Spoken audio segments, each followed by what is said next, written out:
from Kern Government Television. Welcome to this week's Kern County Board of Supervisors meeting. Originating from the County Administrative Center, located at 1115 Truxton Avenue in Bakersfield, California. Grounded in ideas, energy, and innovation, Kern County's vision is to be a driving force for the world's fifth largest economy. And our mission is to exceed expectations of the communities we serve, changing the way they feel about government, those who manage it, and the services it provides. Today's Kern County Board of Supervisors meeting will convene momentarily. Hot mic.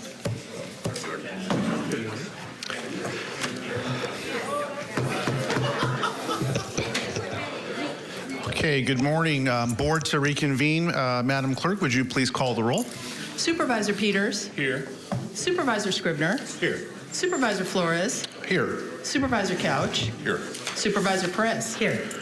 Okay, good morning and welcome to the Tuesday, August 22nd, 9 a.m. meeting of the Kern County Board of Supervisors. At this time, we'll begin today's meeting with the flag salute led by East Bakersfield Rotary President Frank Colashulio. The Pledge of Allegiance after that remain standing for a moment of prayer, silence, or meditation, whichever you prefer. Thank you. I pledge allegiance to the flag of the United States of America and to the republic for which it stands, one nation, under God, indivisible, with liberty and justice for all.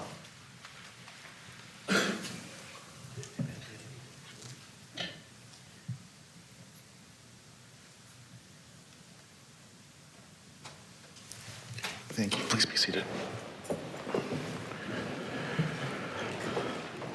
Okay, at this time, I'd like to call on Nick Cullen, our Director of Animal Services Department, to introduce our Pet of the Week. He's a good-looking guy, too. What do we have with us today, Nick? Good morning, Chairman Flores and members of the board. I brought with me Baloo. Aptly named. He's got a blue handkerchief on. Blue is, he's about 8 weeks old. He's still a baby. He's a lab mix. He's going to be a big dog. And he's available for adoption at the Kern County Animal Shelter this Thursday at 10 a.m. Okay, thank you. Thank you, Nick, and good luck, Blue. Good-looking dog.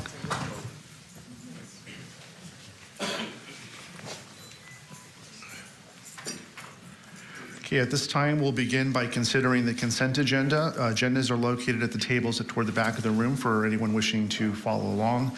All items listed with the CA above the item number are considered to be routine and non-controversial by county staff. Consent items will be considered first and may be approved by one motion. If a member of the audience wishes to comment or ask questions regarding an item on the consent agenda, they may do so prior to a vote being taken. A member of the board may remove any item from the consent agenda and it will be considered in listed sequence with an opportunity for any member of the public to address the board concerning the item before action is taken. A member of the public may also comment on any closed session item. At this time, I'll read the consent agenda items. Starting on page 2, items 2 through 4, items 7 and 8. On page 3, items 9 through 15. On page 4, items 17 through 23. On page 5, items 24 through 30. And that concludes the consent agenda items. Would any member of the public like to comment on any of the consent items? Now is the time.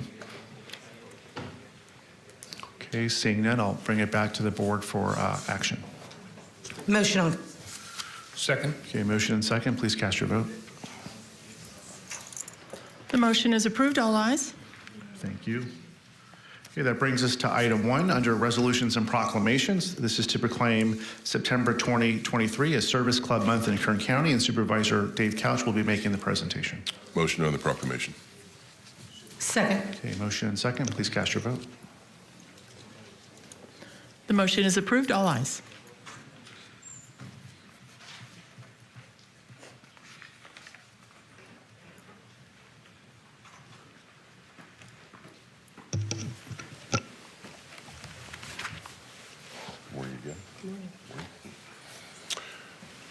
Mr. Chairman, members of the board, September is Service Club Month, and we are saying that That's what it is here in Kern County.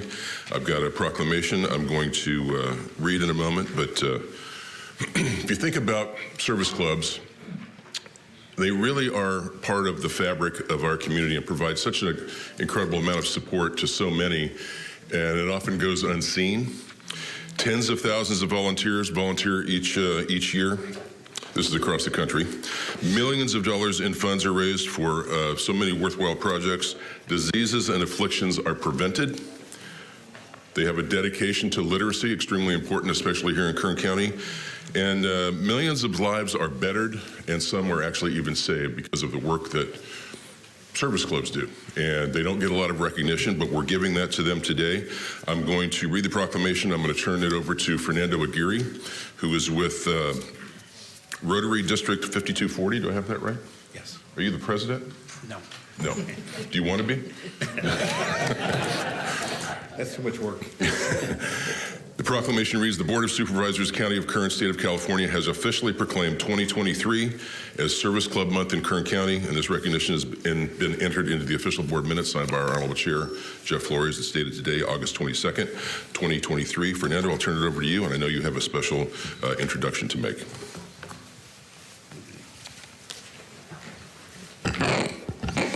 Thank you, Supervisors. It's just my honor to introduce our District Governor, Marta Golding Brown, and she'll be doing the comments in regards for Rotary. Thank you. Thank you. Welcome. Thank you, Fernando. Supervisors of the board, I appreciate this moment and opportunity. I really want to thank all of you, your county departments and staff, for their support to Rotary as well as other service clubs here in Kern County. I want to take a moment and have all the Rotarians, and there are some Quanians here as well that are joining us today, just to say thank you for their work in the community as well. During the pandemic,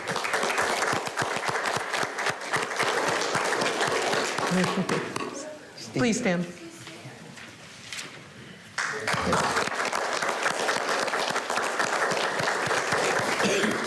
During the pandemic, the organizations of Rotary International, Kiwanis International, Lions International, and the Optimus International created a joint statement to begin working together in support of all communities in which they reside. This continues through this year.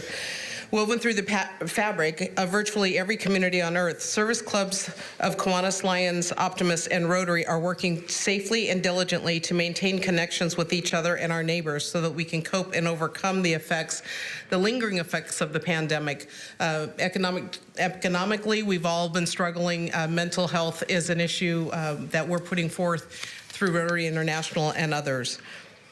We are leveraging the strength of our combined networks of 3.2 million members to provide comfort and hope to those feeling the effects of isolation and fear, and we're focusing our collective resources to help frontline workers and first responders as they battle. Since these four international organizations are continuing to work globally, we have that the proclamation from the Board of Supervisors this month will help connect all service organizations, plus other organizations that provide services and resources and volunteers in Kern County. September, we are looking to work on joint projects together with these organizations. We will hope that this will not be just 1 month this year, but that these efforts will continue and have an ongoing effect for sustainable projects and networking through service clubs in this organization. And District 5240, just so that you know, we cover Kern County, Ventura County, Santa Barbara County, and San Luis Obispo County. I actually live in Ventura County. I'm happy to be here today, and I'm happy to tell you that we're having our district conference over here in October. We'll be here October 20th and 21st, celebrating all of the work that's happening in all of our organizations, and we very much appreciate this proclamation today. Thank you.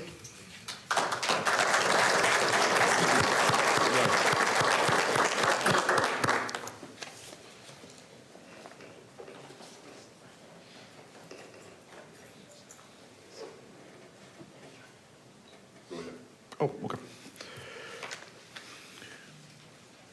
Okay, at this time, it brings us to item number 5, public presentations.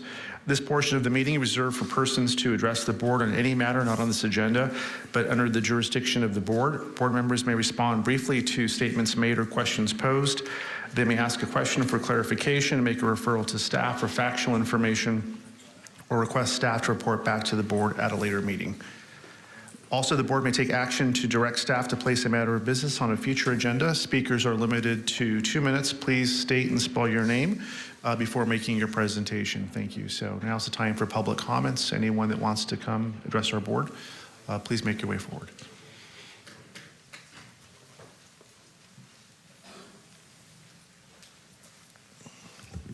Good morning, Supervisor Flores and all of the supervisors. It's good to see you all again. I'm just here to invite you all in person. Can you provide us your name for the record? Oh, yes. My name is O.C. Crawford. I'm with the True Love Tribe. My name is spelled O-C-I-E-C-R-A-W-F-O-R-D. Yes, I'm here to invite some of you that live in and near the Bakersfield area to attend our 6th annual awards banquet. I know you have the invitations in your computer, I hope. I'm just saying, I want to say thank you. I believe that Supervisor Flores, Chairman Flores, attended our first event back in 2017, and Supervisor Couch has attended several, along with when he wasn't there, someone from his office was there. I just want to say thank you, Supervisor Couch. We do appreciate it. The community loves to see you there and your representatives. So I'm just here to invite you in person to show my ugly face to all of you and to hope that you can attend, especially some people. Thank you very much. Thank you. Thank you, Mr. Crawford. Not ugly at all. Next speaker, please.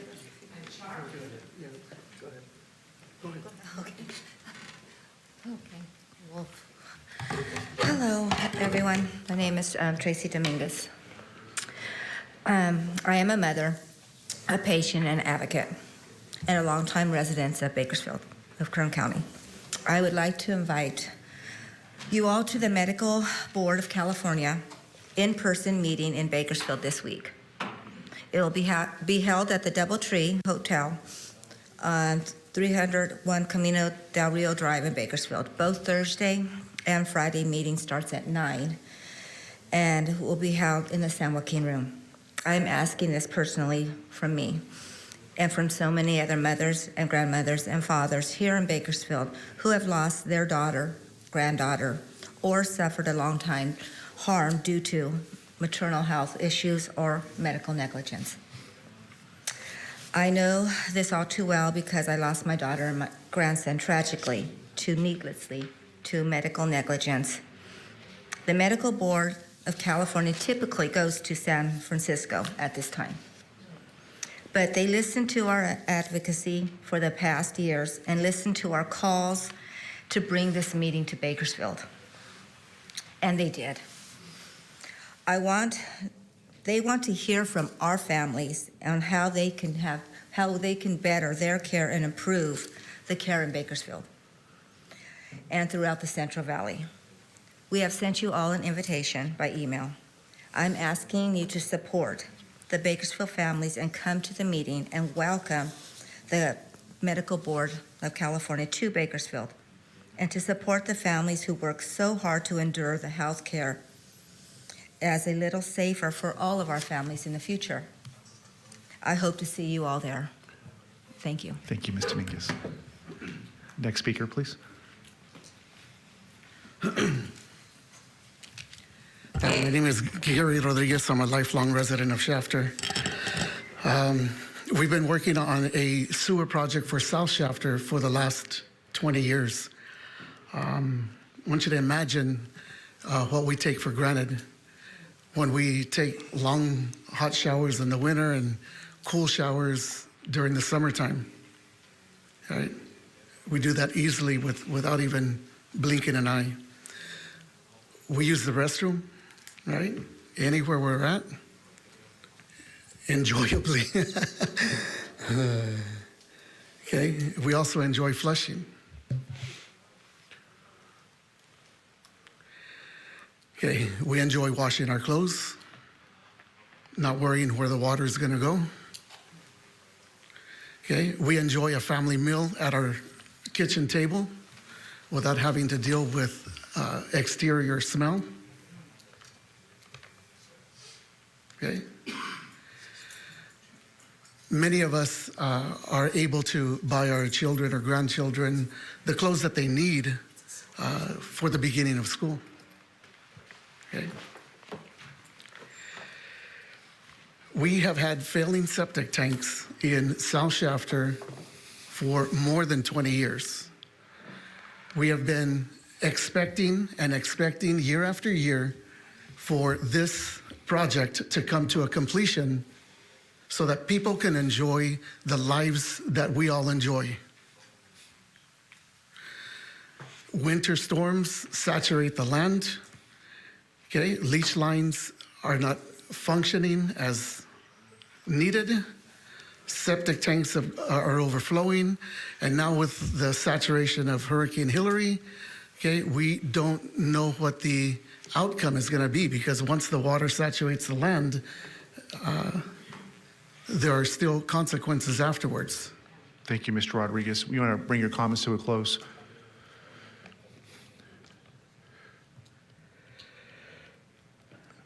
Can you give me a few more minutes? No, I cannot, but I can give you a few seconds, and then the next speaker can speak. Okay, all right. If you're not, if maybe you can give some of your comments to the next speaker if you want to. Yeah, they'll follow up with me. Yeah. Okay. You're We 20 understand that you're 25 seconds over.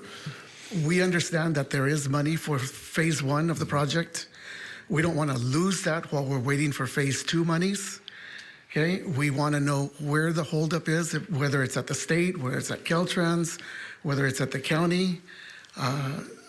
We expect all of you, and Supervisor Couch, you've been really good with South Shafter and Shafter. Thank you, sir. We expect you to continue keeping an eye on this project for us, please. Thank you. Okay? Thank you. And maybe we can have staff address some of this after you're done. I still have a few more comments. Well, I know you do, but maybe you can give your comments to the next person that wants to speak on this, because we're very timely with the public comment, and you're a minute over, and so I need to keep the meeting going. Respectfully. Good morning, board members. My name is Jose Martinez, and I've been a resident of South Shafter for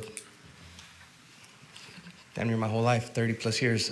Just to touch back on that, what he was saying, the added cost of cleaning these septic systems, anywhere from $400 to $600 per cleaning, is an added cost to some of these families. Some of these families are not as fortunate as others, and the added cost per year, which some of these costs are 2, sometimes 3 times a year, on top of just the inconvenience of what's going on in the households. The backed up sewers, like you said, some of the comforts that we enjoy, and then some of them aren't able to as well. Some of these members of the community also are older in age now and don't have the funds or the economic resources to cover these costs like everybody else would. So it's been a project that's been in the works for 20 plus years, and it's kind of a nuisance and an inconvenience for a lot of these members of the community, and with really not a whole lot of answers. So it's something that really needs some attention, and hopefully it gains traction and continues to move forward. So, Okay. Appreciate your time. Thank you. Thank you. Next speaker, please. Good morning. My name is Gustavo Trujillo, and I also live in the community of South Shafter, and I've been living there basically all my life. And we got this problem, all along, and we never got any results. And since we started in 2001, trying to get the sewer properly done, but we haven't got it. And I noticed that there was a project on the north side of Shafter, and the city of Shafter, they took that over, and they got the sewer. And we've been working for so long on the south side, and we haven't got any results. So I would really appreciate if you take that community under consideration and try to get something done, because we really need that. It's a burden for all the families there. And like we said, some people have the funds to do the pumping on their septic tanks, and some people don't. And some houses, they're so bad that, I mean, all you got to do is just drive through there, and you can get the the faulty smell, and it's a nuisance. So I really appreciate if you take that under consideration. That's all I have to say. Thank you. Thank you, Mr. Trujillo. Next speaker, please.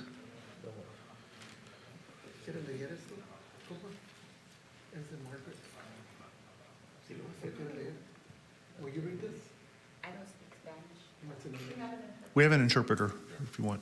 It's in English. I just need somebody to read it. Can I say something? Yeah, sure. Supervisor Perez. Chairman, thank you so much. And Gary, I'm sorry about the administrative ticky-tacky stuff in here that just feels bad. We really work hard to be fair and universal. It's complicated. But if somebody's with you and they don't want to speak, they can give you their time. So they can submit their time to you, and then you can use their time. But we do, Gary is hard on the chair because it feels like favoritism, but it is 2 minutes a person. We have an interpreter available because of the Truth Act, so we have someone available. Yeah, but Gary's the one that wants to speak. Can Gary have his time? Yes, he can.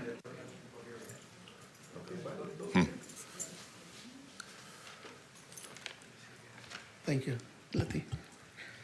Okay, I'm going to close. Can you with- provide the name of the person you're speaking for, please? Okay. I'm speaking for my compadre, Francisco Trujillo, Thank you. also from Shafter, from Smith's Corner. And these folks live in the area or own property in the area that we're speaking of. Okay, I want to read a note from Margaret Ramirez, who is an employee for Healthy Start in the area. And this is her testimony. Okay, she says, on a home visit to a family that lives on Riverside Street, when the family would flush the toilet, the feces would come out through the shower. Outside of the same home, the pipes were so rotten and the septic was not covered. I'm sorry. Outside of the same home, the pipes were so rotten and the septic was not covered, which made the smell so bad. She said, I made contact with the landlord of the home, and he stated that he would find someone to pump the septic tank, which never happened. I have seen a lot of these homes with the same septic problems. The family couldn't even eat in the home due to the strong odor. Okay. We have also seen, and we're not placing blame anywhere, we've also seen people having to pump their septic tanks out into the field or out into the lot because it's very expensive. And you know that Shafter is a disadvantaged community, and especially out in the outskirts of Shafter. So we appreciate the work that you've done for South Shafter, and please keep this on the burner. And can we hear from the Public Works Director on this topic? Thank you. Okay, so thank you. I think that was on behalf of Mr. Francisco Trujillo? Yes. Okay, thank you.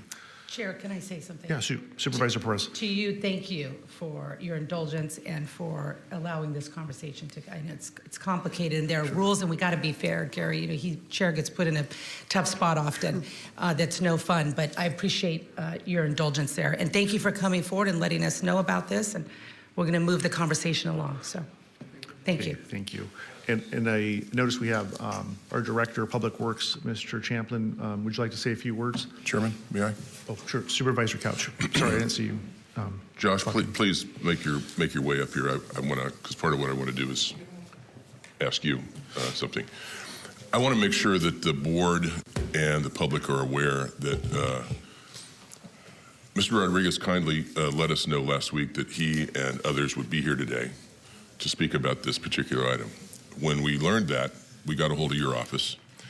There's a gentleman that's in your office that's in charge of this project, Kyle, I believe? Correct. Is that correct? So Kyle reached out, at least to Mr. Rodriguez. You guys had a conversation last week, right? And it's my understanding Kyle did his best to try to give him a status report of what's happening with the project, why it was where it was, and what the new start date and completion dates estimated would be, and the steps that would need to be taken along the way.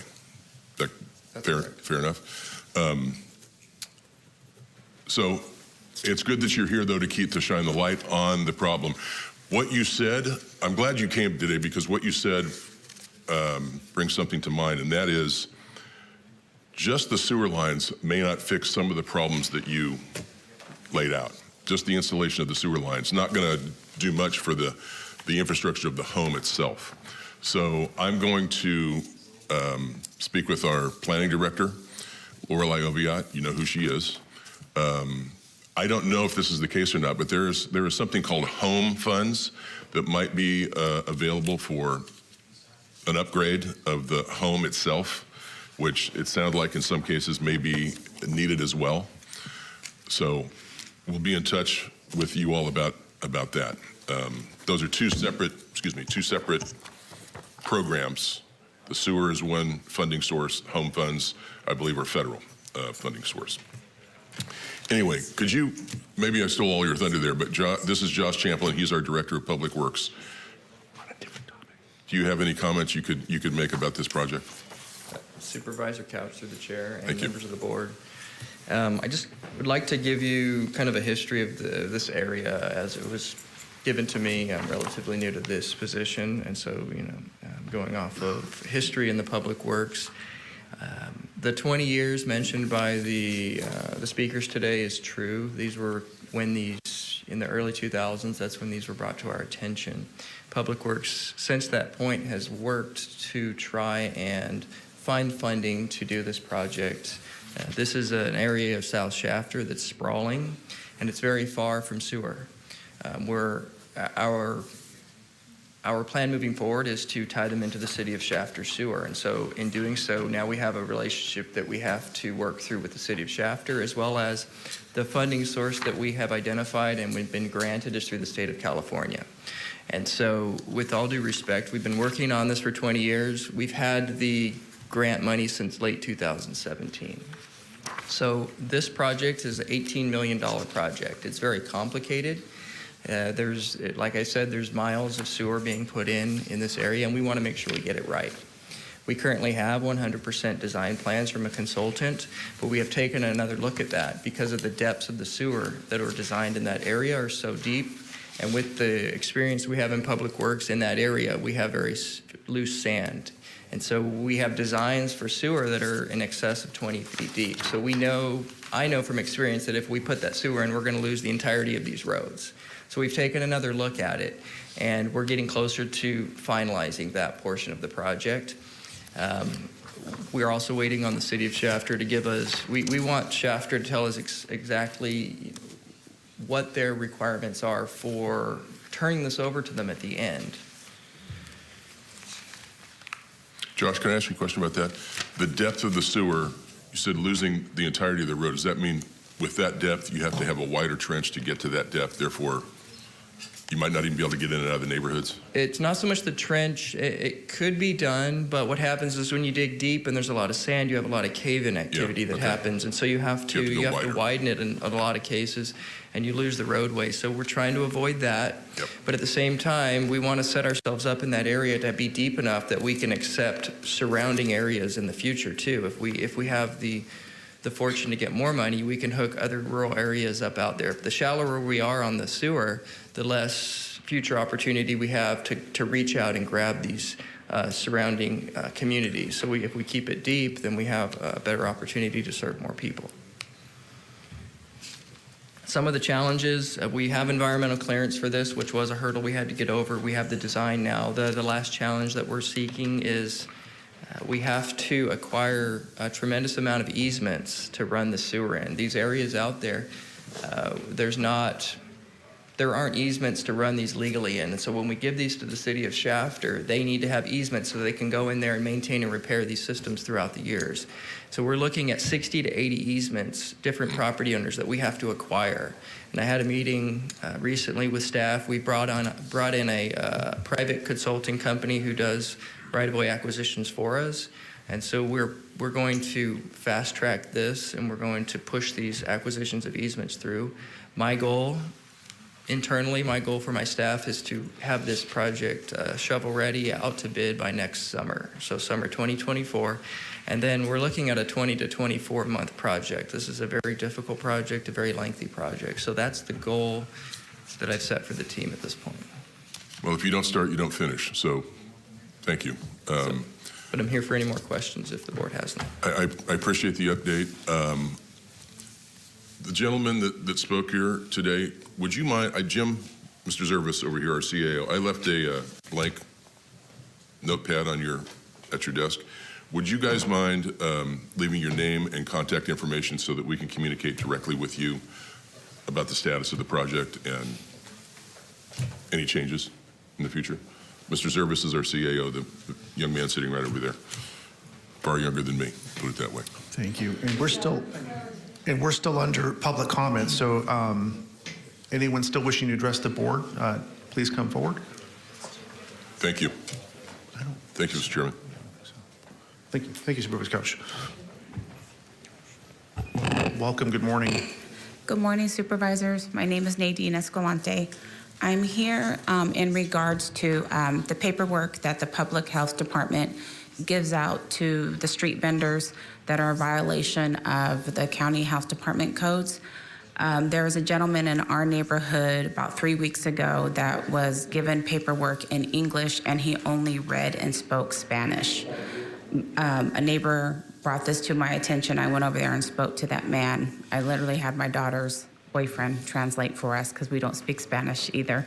But he couldn't understand, and he didn't have anybody in his home who could understand. And so most likely this is just an oversight that nobody's ever brought to the board's attention. But if the paperwork and the county departments I know at the Department of Human Services, it's in every language.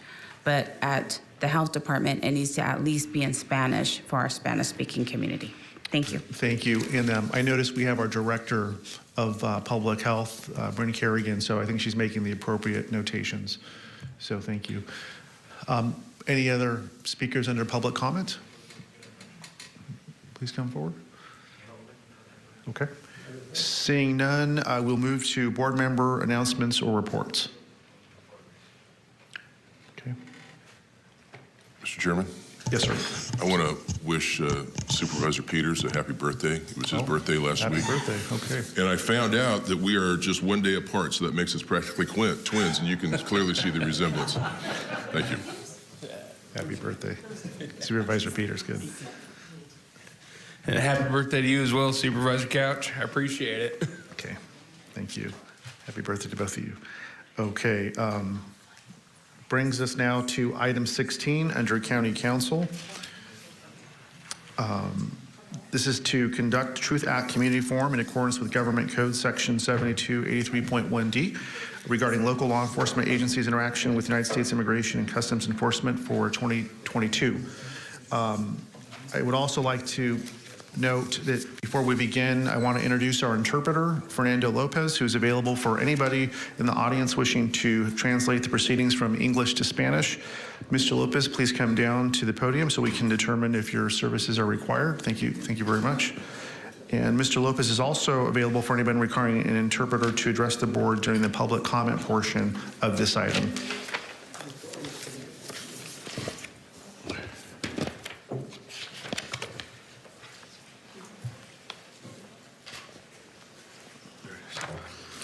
Welcome.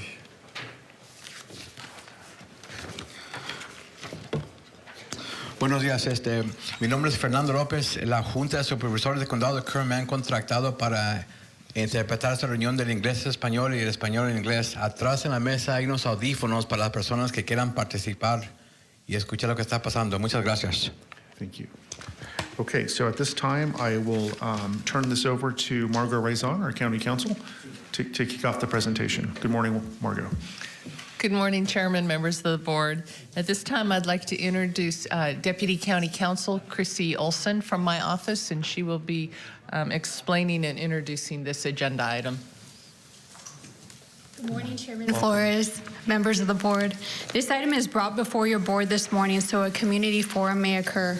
The California Transparent Review of Unjust Transfers and Hold Act, also known as the Truth Act, and contained in the California Government Code, mandates that the governing body of any county in which a local law enforcement agency has provided Immigration and Customs Enforcement ICE access to an individual during the last year conduct at least one community forum during the following year. Your board is such a governing body. Government Code Section 7283.1 states that the purpose of the forum is to provide information to the public about ICE's access to individuals and to receive and consider public comment. Your board's meeting this morning is the place and time selected for the community forum to provide information about the year 2022 to the public and to receive and consider public comment. The required notice of this morning's forum has been provided. Kern County Probation Officer Chief William Dickinson is present and has a brief statement. Following Chief Dickinson's statement, Kern County Sheriff Chief Deputy Stevens is present and has a presentation which will provide statistical information about ICE's access to individuals during 2022. There's also a request by the ACLU to make a presentation following Chief Deputy Stevens' presentation. They have previously provided a PowerPoint. At the conclusion of the formal presentations, it would be appropriate to invite public comment. It is therefore recommended that your board conduct the forum, including receiving and considering public comment. Thank you. Thank you.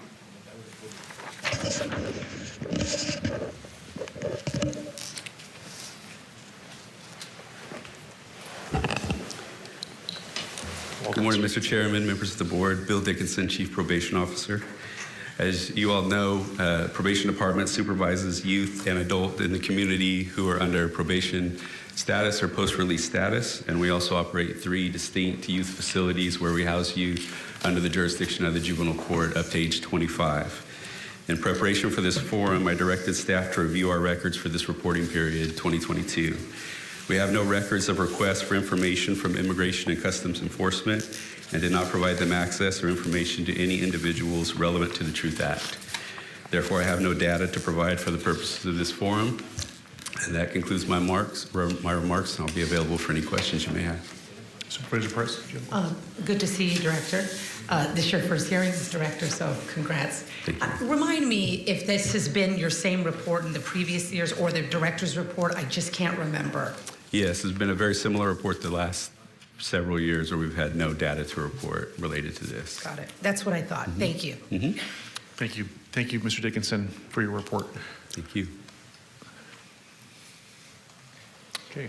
At this time, we will hear from Sheriff's Office Commander Mark Warren and Chief Deputy Dave Stevens. Welcome. Good morning, Chairman Flores, members of the board, and thank you for inviting us to speak to you today.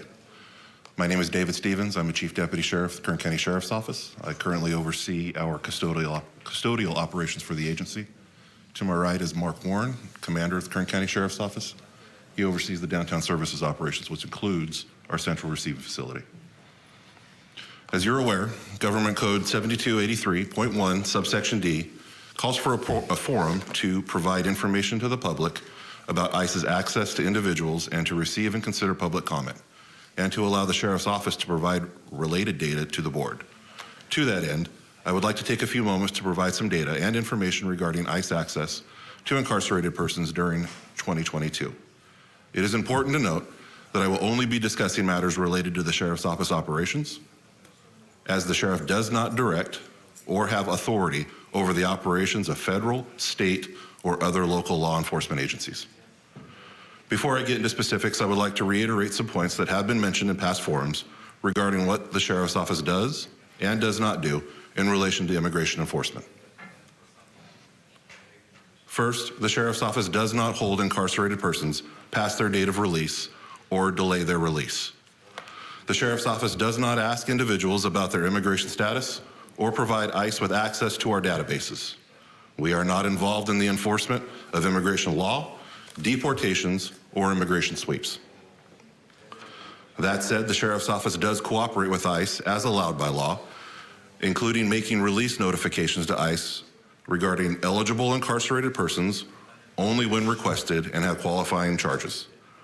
As a part of this process, we notify incarcerated persons when ICE has requested notification of their release and notify incarcerated persons of their rights regarding release notifications and interview requests. I'll be discussing these processes and notifications in a bit more detail later in my presentation. Before I discuss some of the processes related to SB 54 and the Truth Act, I'd like to briefly mention the Trust Act. This 2014 legislation prohibited agencies from holding incarcerated persons for ICE once their local charges were resolved, unless certain charges applied. At that time, the Sheriff's Office ended the practice of holding incarcerated persons for ICE past their release dates, regardless of the charges. This remains the case today. Releases are not delayed for ICE. Now I'd like to move on to talk about some of our processes that relate to the Truth Act, AB 2792, and the California Values Act, SB 54. These processes are outlined in Sheriff's Detention Bureau Policy, C-2300.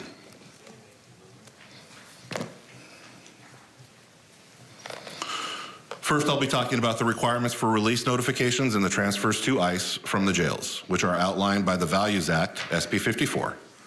After that, I'll discuss requests by ICE to interview incarcerated persons, which are covered under the Truth Act. In terms of notification requests, the process starts when an ICE officer fills out a request form for a specific incarcerated person. Our staff reviews the incarcerated person's criminal history to determine if he or she meets the criteria laid out by SB 54, which is mostly based on prior convictions, but it can be based on current charges. If staff determines that an incarcerated person is eligible, the file is flagged for notification upon release. If not, the form is archived. An incarcerated person for whom notification is authorized is notified using a form, which we have available in various languages required by the Truth Act. The form also gives the incarcerated person an opportunity to let us know who they wish us to contact when we notify ICE, which is another requirement of the Truth Act. The incarcerated person is provided a copy of the completed form. When an incarcerated person is due to be released and meets the criteria for an ICE notification, that notification happens when the release process starts. The time it takes to process a release can vary greatly depending on what is happening at the jail and how many releases need to be processed. However, the release is not intentionally delayed. If ICE is present once the incarcerated person is released, they can take custody of that incarcerated person. If not, the incarcerated person is released without delay. In 2022, ICE made notification requests for 5 of the 23,416 individuals booked into the Sheriff's Office jails. This represents approximately a 0.02% of all our bookings. Of those, 1 was transferred to ICE from our jails. This is a substantial decrease from previous years. This chart provides an illustration of this data, comparing with 2021, shown by green bars, with 2022 in yellow. As you can see, both the number of notification requests and the number of transfers fell significantly. This second chart is another way to look at the same data. In 2021, on the left, about 19% of the incarcerated persons for whom notifications were requested ended up being transferred to ICE. On the right, in 2022, about 0.2% were transferred to ICE. Before we move on to discuss... Sir, one moment. Supervisor Perez had a quick question. Sure, thank you so much. Why has there been a reduction in the notification requests? What is happening there? I can't speak to what happens at the federal level. So I don't have any information that would provide any insight to that. Okay. Do you think they're responding to the Truth Act reality of California? It's a possibility. Okay. Thank you. Thank you, Supervisor Perez. Sure. Before we move on to discuss interview requests, I'd like to provide you with some basic demographic information that we put together. As you can see from this slide, 5 individuals were Hispanic males, and the average age was 38 years old. The median amount of time spent in our custody was approximately 63 days. When KCSO reports to the Department of Justice, it appears that we transfer more incarcerated persons than what we report during our annual form, because DOJ requires us to report by qualifying charge, not by the individual. This means that some individuals have multiple qualifying charges. Number 3 reads, indicate the number of transfers to immigration authorities by offense code that is allowed for the transfer. This is a summary count by offense, not by individual record. The rules surrounding interview requests by ICE are governed by the Truth Act. When ICE wants to interview an incarcerated person, the incarcerated person is notified by way of a form, which is translated into various language required by the Truth Act. The form gives the incarcerated person 3 choices. 1, decline to be interviewed. 2, to agree to be interviewed with their attorney present. Or 3, to agree to be interviewed without their attorney. Regardless of their choice, the incarcerated person signs the form and is given a copy. The original form remains with their file. If the incarcerated person refuses to sign, that is taken as a refusal to be interviewed. Our data indicates that ICE did not request any incarcerated person to be interviewed in 2022. The following slides explain qualifying charges and provides examples of those charges. Incarcerated persons convicted of a serious felony or have been convicted of a felony that was punishable by prison must fall within 15 years and 5 years for misdemeanors. Also, those who must register as sex offenders qualify.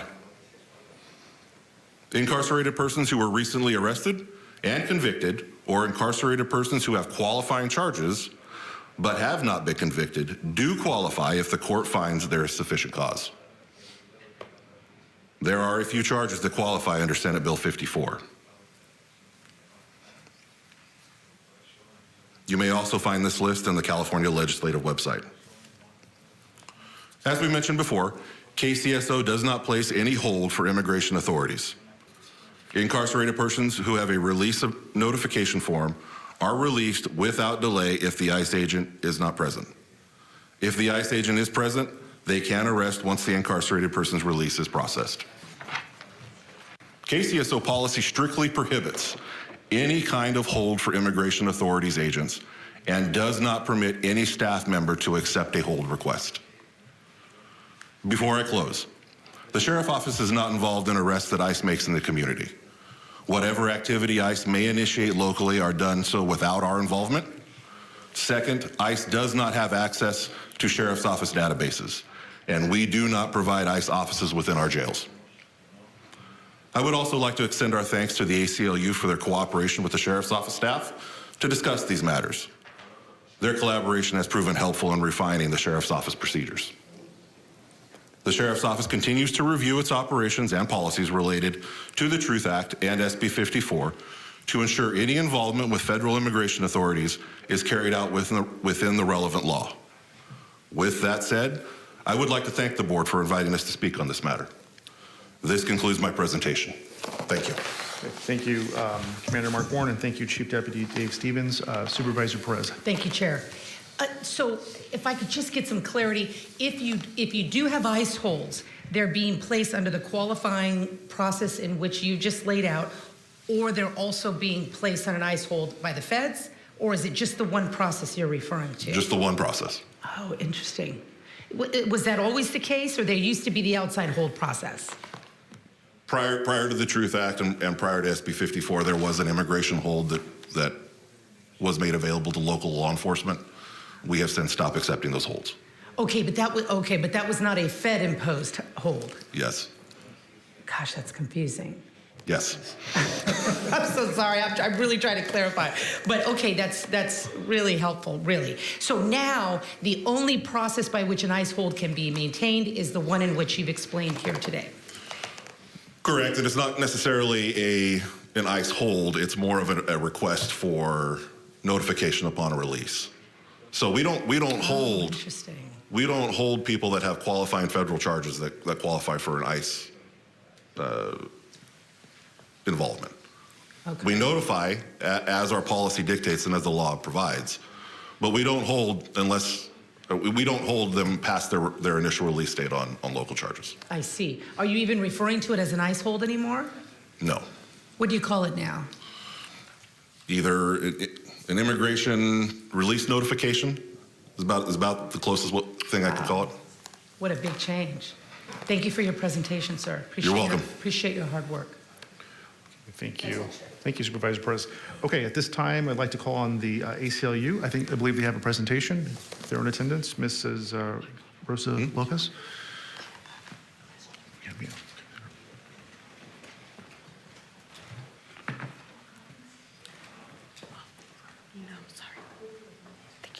Good morning, welcome. Good morning, Board, and I apologize we don't have the copies, but we can provide them after. Thank you so much for allowing me to be here. My name is Mara Huachin. I am a staff attorney with the ACLU of Southern California, and I'd like to provide a brief presentation regarding the Truth Act. And if I can just have a second so I can move through the slides.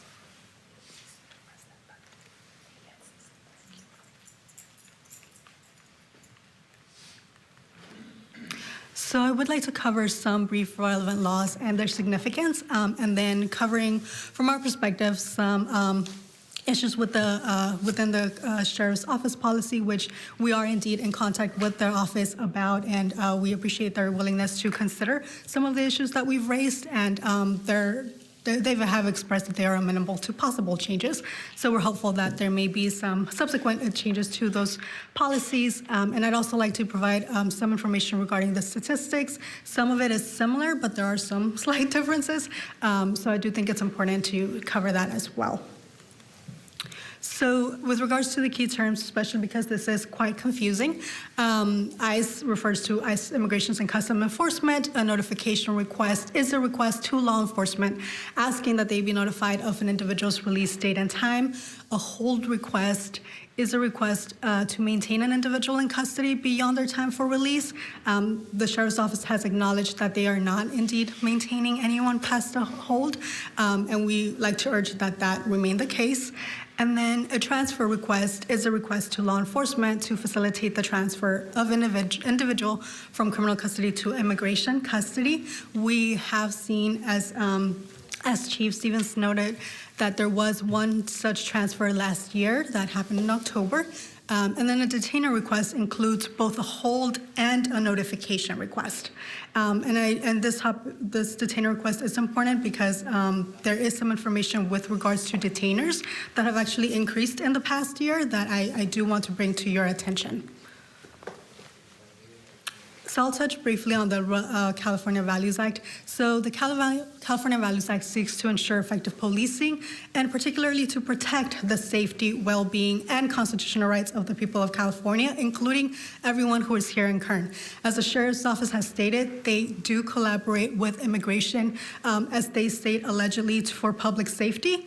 The purpose of the California Values Act is to remind us that trust is with sheriff's offices, with law enforcement, is actually threatened when state and local agencies are collaborating with federal immigration enforcement. The California Values Act, its purpose is to remind us that immigrants, especially all immigrants residing here in Kern County who are valuable members of your community, are essential here and they must be respected. As such, the California Values Act prohibits detaining an individual on the basis of a hold request, having sheriff's officers ask about immigration status, having their offices use immigration agents as interpreters, making any arrests on civil immigration warrants, performing the functions of an immigration officer, or providing office space exclusively dedicated for immigration authorities. It also prohibits providing personal information about an individual, including their home or work address. The Values Act also prohibits providing ICE information about the release date or in response to a notification request from immigration authorities unless there are certain exceptions under the Trust Act, which, as the Sheriff's Office covered, included whenever there are qualifying convictions. California Values Act also prohibits transferring an individual to immigration authorities unless there is a judicial warrant that permits that or probable cause that says that someone has violated a federal criminal immigration law, not a state law, a federal criminal immigration law, or unless the Trust Act exception applies. And the Truth Act, which is the transparent review of unjust transfers and holds, addresses the lack of transparency and accountability that there has been by law enforcement who have engaged with immigration enforcement. The Truth Act asks that all collaboration between local sheriff's offices and ICE that information be made available to the public, which is also why we are here today and why it's important that everyone here understand what collaboration there has been so far between now the sheriff's office and ICE. So under the Truth Act, as the sheriff indicated, whenever there are ICE requests for interviews, there is a requirement that there be written consent form provided to the individual explaining the purpose of the interview, that the interview is voluntary, and that the individual may decline or choose to have an attorney present. The consent form should be available in various languages. Additionally, whenever there's an ICE hold, notification, or transfer request, that copy must be provided to the individual, and the individual must be informed whether the agency intends to comply with the request. If there is an intent to comply with the notification request, that notification request must be provided in writing to the individual and to their attorney or a designated person. Additionally, whenever there are records of ICE accessing information about the individuals, that should also be publicly available through Public Records Act request. And today's forum is a result of the Truth Act requirement, which is we are here because there hasn't been collaboration between the Sheriff's Office in 2022 and ICE. The Trust Act does allow law enforcement officials to have discretion to cooperate. However, it is limited. It can only occur whenever the cooperation does not violate federal, state, or local law or local policy, and the individual was convicted of a serious or violent felony. The individual was convicted of a felony that was punishable by imprisonment in state prison, or the individual was convicted within the past 5 years for certain misdemeanors, or in the past 15 years for certain felonies. Again, this concerns convictions, not qualifying charges. Now, I'd like to take a moment to address some of the current issues that we believe can continue to be improved within the current Sheriff's Office.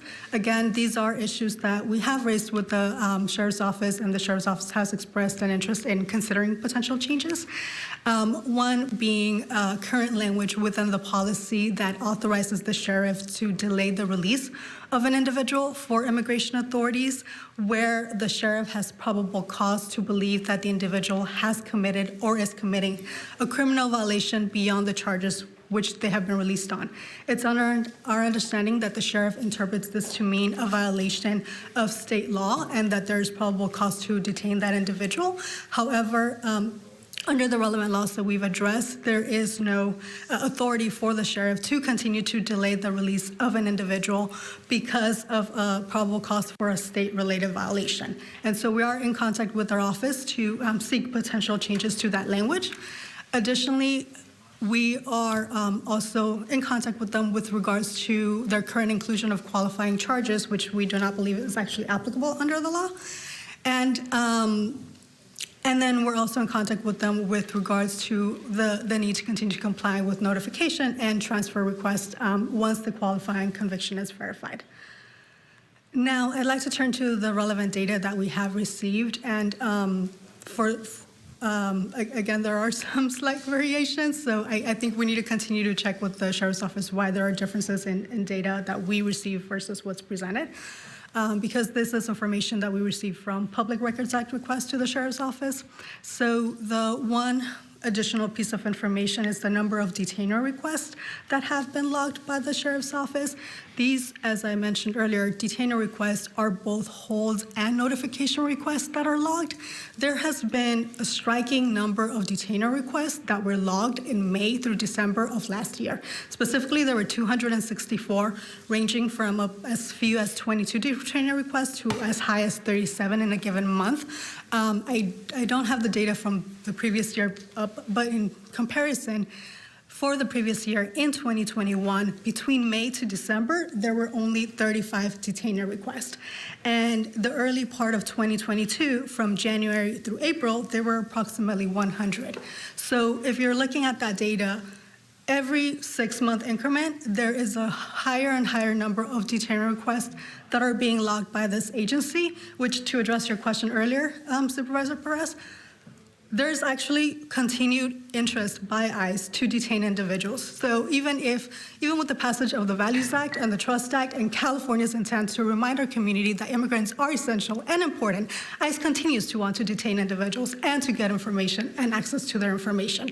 So I recognize that we will soon be talking about notification and how many transfers there actually have been, but the clear picture is that ICE has not refrained from wanting to arrest individuals. ICE continues to want to arrest them, place them in detention proceedings, and have them in ICE facilities that are right here in our backyards. With respect to interview requests, as the Sheriff's Office did indicate, there have not been any interview requests from ICE, and so we share the understanding that there have been zero assistance with interviews that have been facilitated by the Sheriff's Office.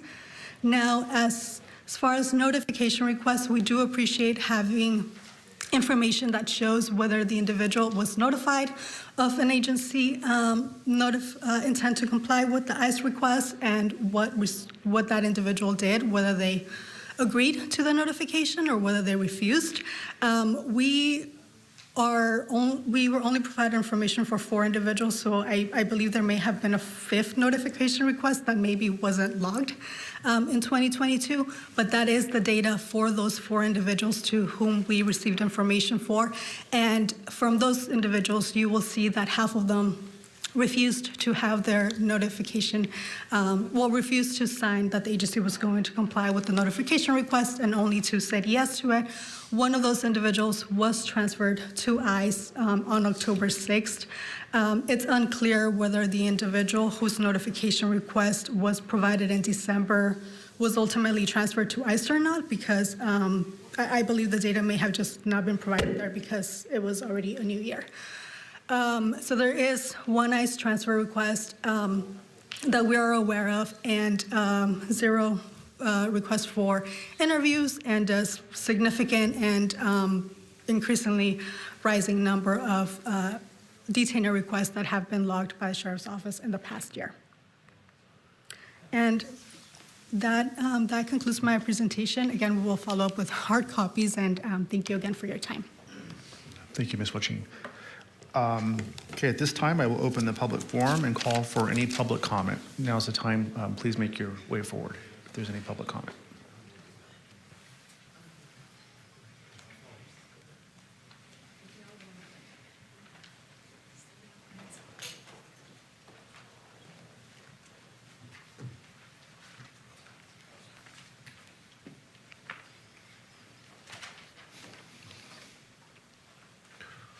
I suppose I'll be the first one. Sure. Good morning, Good morning. Supervisors. My name is Ana Alicia Huerta. I am a lifelong resident of Bakersfield. I was born and raised here. I am a local attorney and community advocate. I have some practice history in the immigration world, and I've spoken before you before. I want to say thank you to the Sheriff's Office for your presentation today and for showing us how the data is decreasing and the patterns, and thank you to the ACLU for bringing up those critical questions and how that data is analyzed.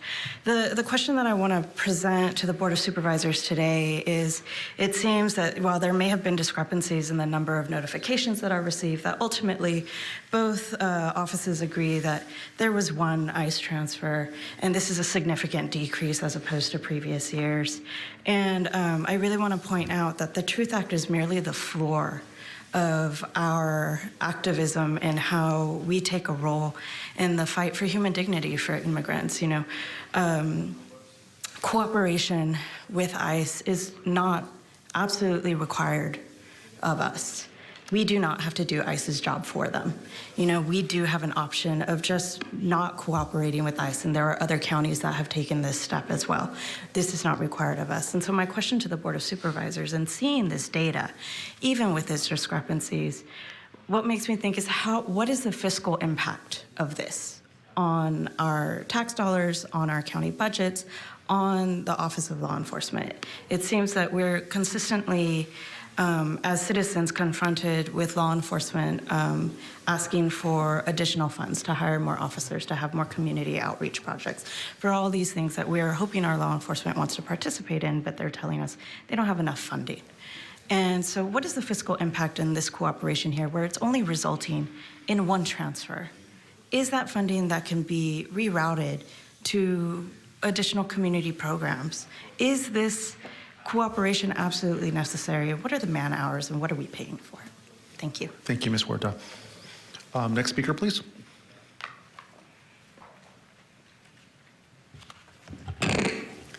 Good morning. My name is Rosa Lopez, and I'm a long-term resident of Kern. I'm here in support of our immigrant communities that calls Kern their home. And year after year, since 2018, the community has come before you to plead with you to stand up for us and to do more to end ICE and to do more to hold ICE and GEO accountable. It's not enough to hide behind a blur federal line. You can choose to stand with our Kern immigrant community and all communication and collaboration with ICE. As the previous speaker mentioned, this is optional. We as a county can stand up and say that we do not engage or want to continue to engage in any kind of communication or collaboration with ICE. It's shameful that we've allowed ICE to have 3 immigration detention centers in our backyards. These centers have no purpose other than to generate profit for a private corporation called GEO. GEO's annual profit is $2.4 billion. This billion-dollar corporation has been criticized and sued numerous times for their continued abuse, neglect that has led to deaths in their centers. Last week, a report released by NPR highlighted some really horrifying cases that documented serious medical neglect and abuse that led to preventable deaths. Anyone with a heart will agree that GEO should not exist in our community. The cases mentioned on the report are not new. These are the realities that people live under in our own backyard. We must be better and we must do better. And we should not allow these facilities to exist in Kern. Thank you. Thank you. Thank you, Ms. Lopez. Next speaker, please. Good morning. My name is Jeannie Parent, and I have been working with immigrants in detention for the last 8 years since Mesa Verde opened. I want to reiterate what Anna said. We don't need to be using our funds to support ICE and put money in the pockets of the billion-dollar corporation GEO. That their only purpose is to incarcerate immigrants. Today I brought with me 2 refugees from Mauritania who were incarcerated in GEO and came to the border. So ICE detention is not, many people in the community have the misunderstanding that they must have done something wrong to be in detention. It's not true. They've either served their sentences, they've been deemed safe for the community, or they're refugees or asylum seekers that have come to the border, or they just happen to be going about their lives in the community and been picked up by ICE. As a taxpayer, I don't want my money going to supporting GEO. I'd rather have it go to sheriff's programs, probation programs for youth or folks in the community that deserve help. Stop imprisoning our immigrants. Thank you. Thank you. Thank you, Ms. Parent. Next speaker, please.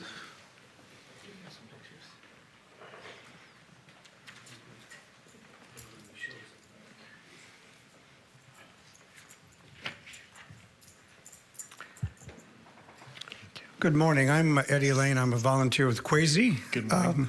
And I go into the detention centers. I'm passing around 3 pictures that, can I give them to you?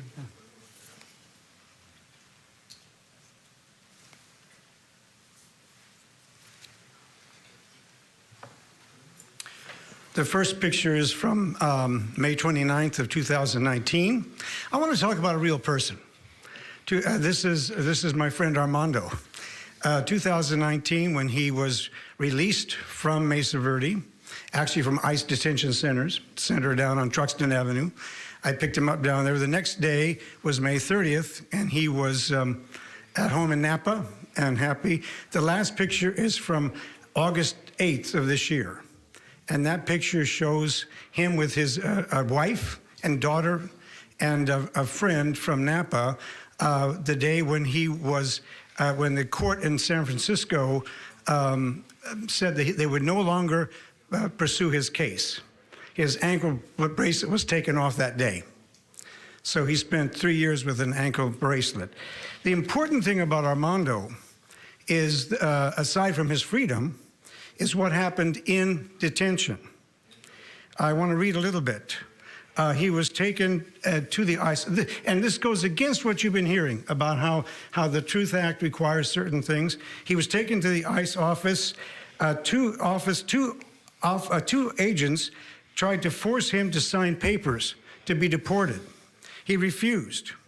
Given the strength of the ICE agents, they attempted to put his finger on the blotter. He refused. And it was smeared.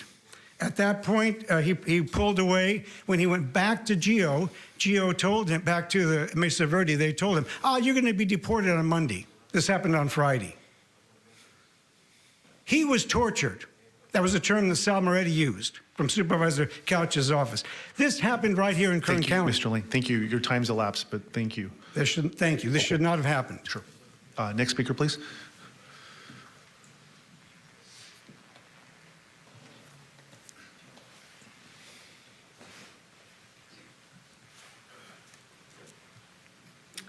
I just would like to read, I'm sorry. My name is Elaine LeCain, and I also have been a visitor at the Mesa Verde Detention Center. Back in 2015, a young woman was released from detention into our custody, and she stayed with my husband and I for about 6 months. She had been, she came seeking asylum and from Nigeria. She had been tortured in Nigeria. She was at the time 18 years old.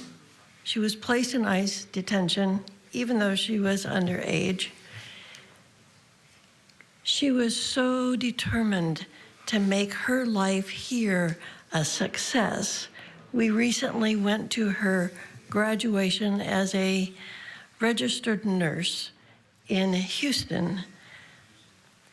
The amount of determination she had and other people that I have met in detention to make a valuable contribution to this country totally flies in the face of any information that we've been getting in the public about who the people are that are in ICE detention.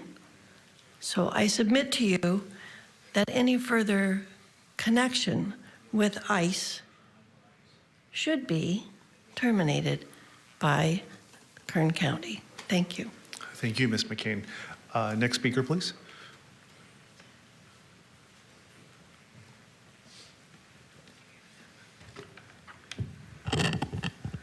Good morning, Supervisors. Nadine Escalante. As I hear these stories of our community members in our ICE facilities, they make me think of my family's history. I'm Choctaw and I'm Creek. My ancestors were people that were ripped from their homes with a moment's notice with law enforcement, military, something similar to the Sheriff's Department coming in and taking my ancestors from their homes, making them grab blankets, a pot, and making them forced to walk the Trail of Tears. My third grade grandmother survived that. All my ancestors survived that. This is what we are currently doing now here in Kern County. We are doing this to our children. We are doing this to our families, purposely removing them when they are turning out to be incredible people for this country that we truly love and we believe in. And if Kern County doesn't have a requirement to work with ICE, stop. Wipe the blood off of your hands, because this goes towards your soul when you meet with God. As it says, in God we trust.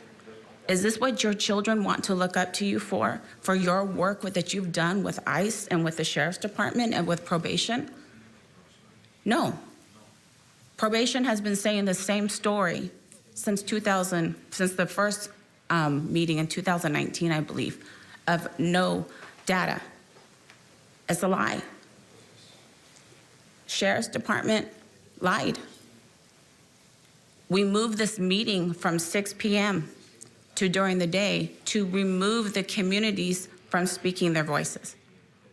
Stop doing this because it's their ancestors, children like me, who are going to be up here testifying before you about the atrocities that this county has done against their families. Thank you. Thank you, Ms. Escalante. Next speaker, please.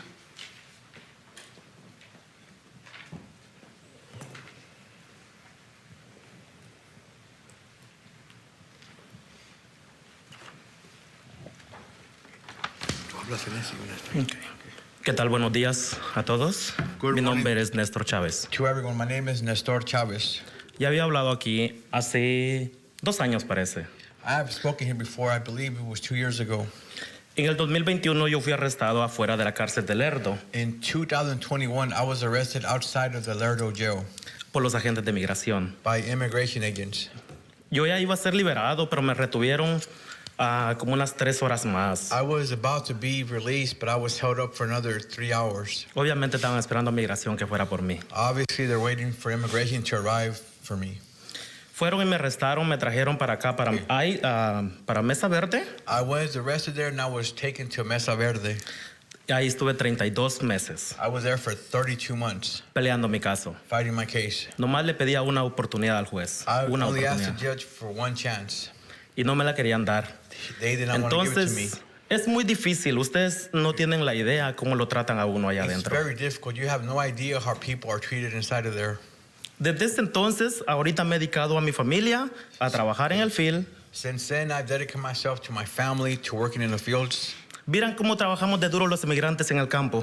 You should see how hard us immigrants work in the fields. Estoy muy orgulloso de eso. Y ahorita sigo para adelante. I'm very proud of that, and I'm continuing going forward. Y con la frente en alto digo, And I hold my head up high. soy un trabajador agrícola I'm an agricultural worker, que aporto mucho para mi comunidad. and I Muchas support my gracias. family a lot. Thank you very much. Thank you. Thank you, Mr. Chavez. Next speaker, please.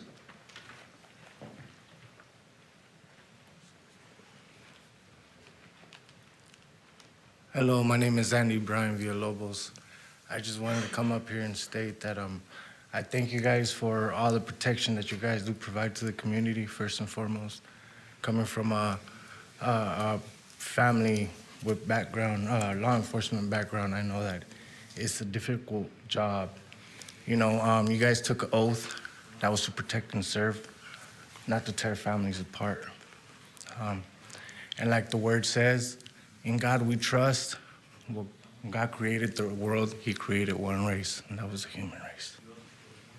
God bless you guys. Thank you. Thank you, Mr. Villalobos. Next speaker, please.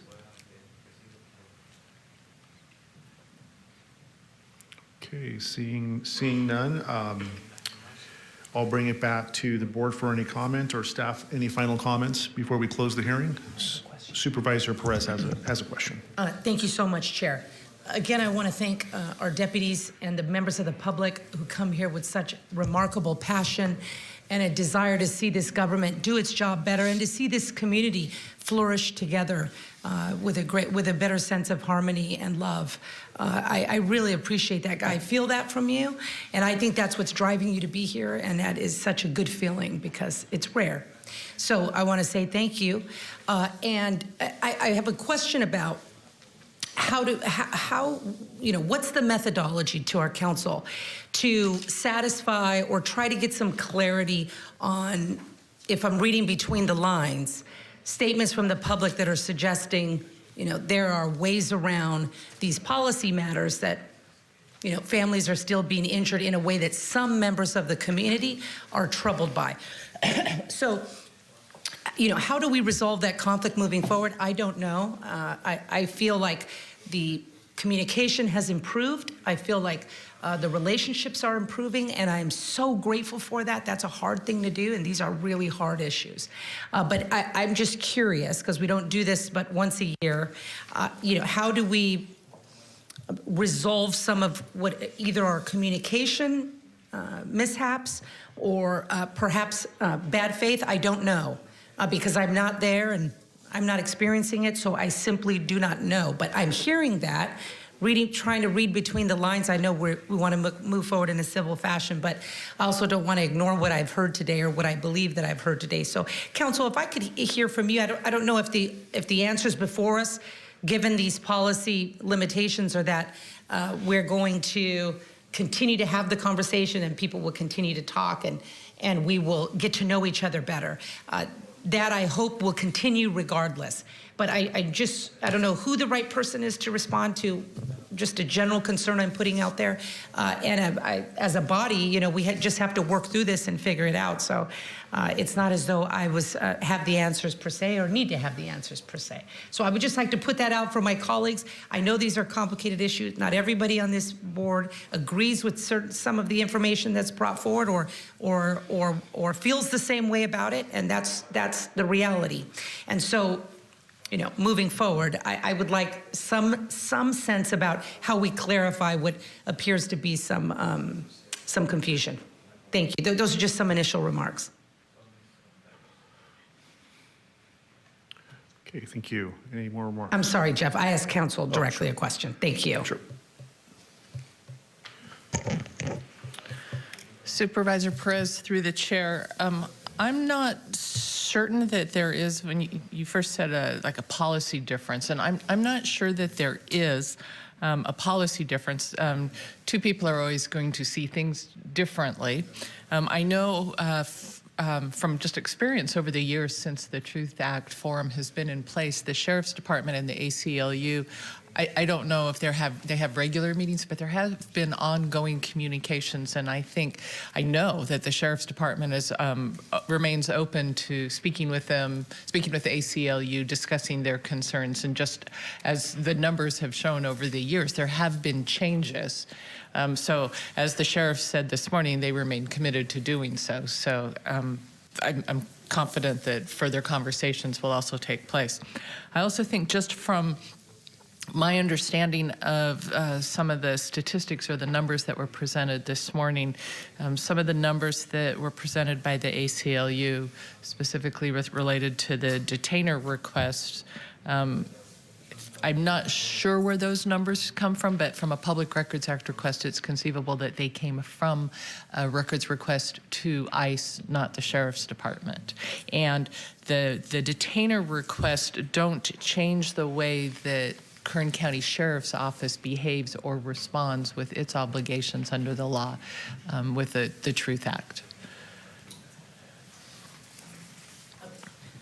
Thank you, Council. I appreciate that. And I see our CAO has plugged in too. Thank you, Supervisor Perez, through the chair. And I would just add on to Ms. Razan's comments. To the extent that there's a discrepancy in the data, I think we saw 4 versus 5 of the interview requests, and maybe some difference in numbers there. I know the Sheriff's Department, is very transparent with that data and can work with the ACLU to reconcile what that data should say. And to the point made earlier, the Sheriff and his department have made it clear that they appreciate the input from the ACLU and that relationship. I think that is the appropriate forum for there to continue to have those policy dialogues and work together in that regard.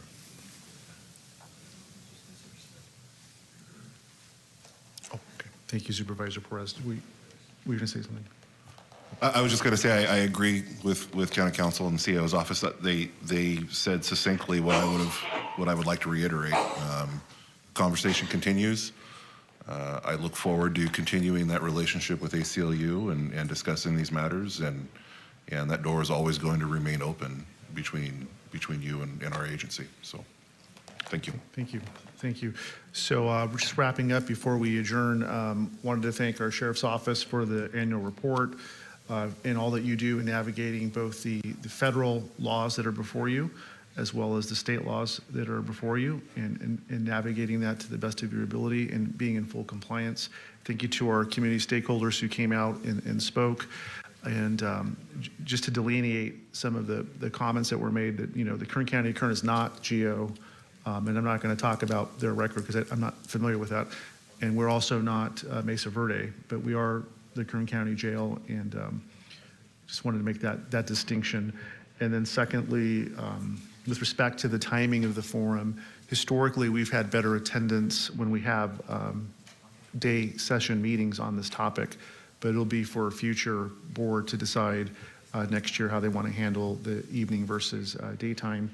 And other than that, thank you for all you do. And I'll at this time entertain a motion to adjourn to hear closed session items number 31, County Administrative Office, and County Council items 32, 33, and 34.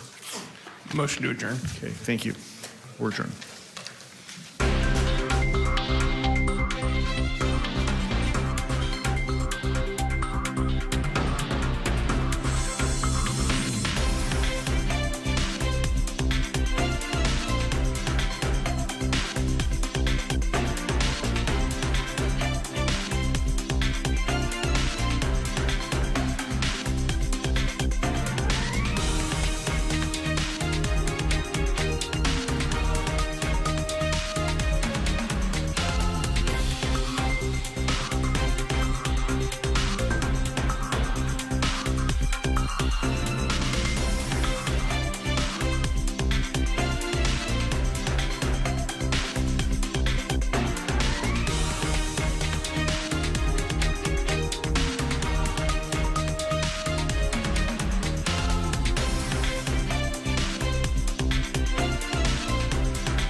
Go in.